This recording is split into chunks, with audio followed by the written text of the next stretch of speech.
বৰক্ষেত্ৰীৰ লোহাৰকাঠত অনুষ্ঠিত নৈশ খেলত অসম জাতীয় পৰিষদৰ কেন্দ্ৰীয় কৃষক শক্তি সম্পাদক শান্তনু কলিতা। নলবাৰী জিলাৰ বৰক্ষেত্ৰী সমষ্টিৰ লোহাৰকাঠত যোৱা ৫ নৱেম্বৰৰ নিশাৰ পৰা লোহাৰকাঠা ফুটবল একাডেমীৰ সাহায্যাৰ্থে চলি থকা নৈশ ফুটবল খেলত যোৱা ৯ নৱেম্বৰৰ নিশা দলৈতোলা নয়নজ্যোতি ক্লাব আৰু মহাৰাণা ক্লাবৰ মাজত অনুষ্ঠিত হয় অতি আকৰ্ষণীয় আৰু উত্তেজনামূলক কোৱাৰ্টাৰ ফাইনেল খেল। খেলখনৰ শুভ উদ্বোধন কৰে বৰক্ষেত্ৰীৰ জনপ্ৰিয় যুৱ নেতা তথা অসম জাতীয় পৰিষদৰ কৃষক শক্তি সম্পাদক শান্তনু কলিতাই। খেলৰ আৰম্ভণিতে জিতুল জুমন আৰু স্থানীয় শিল্পী নুৰুল ৰাজৰ সংগীতে দৰ্শকক আপ্লুত কৰে। সংগীত আৰু ক্ৰীড়াৰ সমন্বয় ঘটোৱা কুস্তিৰ পৰিৱেশ যৌৱনৰে উদ্দীপ্ত সমস্যাত যুৱকসকলৰ এলাহ আঁতৰোৱাৰ ক্ষেত্ৰত খেলৰ অতি প্ৰয়োজনীয় বুলিও দোহাৰে যুৱ নেতাগৰাকীয়ে। নয়নজ্যোতি কাপুৰ বৰদৈতে নাচবলৈ ৰাজনীতি শিকোৱাৰ আগত নিজে ৰাজনীতি শিকা ভাল বুলি তাৎপৰ্যপূৰ্ণ মন্তব্য কৰে অসম জাতীয় পৰিষদৰ কেন্দ্ৰীয় কৃষক শক্তিৰ সম্পাদক শান্তনু কলিতাই। আনহাতে শিক্ষকৰ ওপৰত বিলুপ্ত কৰা দুৰ্ভাগ্যজনক বুলি কৈ চৰকাৰৰ ভুল নীতিয়ে শিক্ষা ব্যৱস্থাক ধ্বংস কৰিছে বুলি মন্তব্য কৰে। যোৱা নিশাৰ খেলখনত দলৈতোলা নয়নজ্যোতি ক্লাবে ২-১ গ'লৰ ব্যৱধানত গুৱাহাটীৰ মহাৰাণা ক্লাবক পৰাজিত কৰে।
আজি লোহাৰকাঠা ফুটবল খেলপথাৰত লোহাৰকাঠা ফুটবল একাডেমীৰ সাহায্যাৰ্থে যি আমন্ত্ৰণমূলক নৈশ ফুটবল প্ৰতিযোগিতা চলি আছে। আজি semi final Nayanjyoti sports club দলৈতোলা আৰু মহাৰাণা ক্লাব গুৱাহাটীৰ মাজত খেল অনুষ্ঠিত হৈছে। আমি আহিলোঁ সংগীত আৰু খেল ক্ৰীড়াৰ এক সুন্দৰ সমন্বয়ৰ মাজত আজিৰ এই অনুষ্ঠানটো চলি আছে।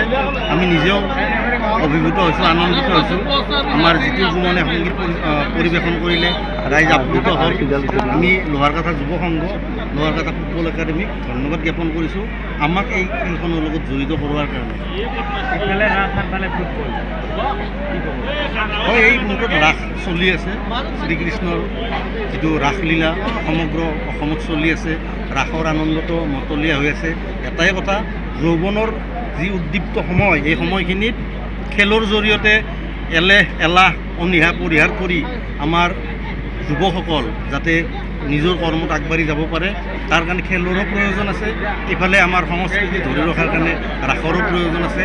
ভাগে ভাগে মানুহে আনন্দ লওক, জীৱনটো সুখৰ অনুভূতি লওক। ৰাস আৰু খেলৰ সমন্বয় তাকেই আৰু সেইটোৱে। নলবাৰীৰ পৰা চম্পক বৈশ্যৰ প্ৰতিবেদন আৰু খবৰ।